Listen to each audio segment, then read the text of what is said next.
تلنگانہ کے وزیر صحت ہریش راؤ نے کہا ہے کہ تھیلیسیمیا کے شکار بچوں کو دیکھ کر تکلیف ہوتی ہے. ایسے بچوں کے لیے مفت علاج کی سہولت آروگیہ شری کے تحت فراہم کی جا رہی ہے.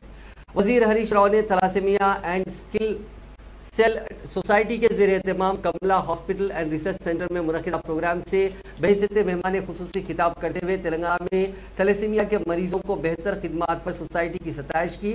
انہوں نے نشاندہی کرتے ہوئے کہا کہ ریاستی حکومت پہلے ہی تھیلیسیمیا کے مریضوں کا عثمانیہ، نیلوفر اور گاندھی اسپتالوں میں علاج کر رہی ہے. ان کے لیے بلڈ بینک قائم کرنے کی ضرورت ہے. انہوں نے کہا کہ عادل آباد اور کھمم جیسے علاقوں میں یہ بیماری پھیلی ہوئی ہے. انہوں نے کہا کہ حکومت کملا سوسائٹی کے ساتھ مکمل تعاون کر رہی ہے. ہریش راؤ نے کہا کہ ریڈ کراس سوسائٹی اور کملا سوسائٹی جیسی تنظیموں کے ساتھ ایک اور اعلیٰ سطحی میٹنگ منعقد کی جائے گی تاکہ تھیلیسیمیا کو روکنے کے لیے مزید اقدامات پر تبادلہ خیال کیا جا سکے. انہوں نے زور دیتے ہوئے کہا کہ تھیلیسیمیا کی روک تھام پر توجہ دینی چاہیے.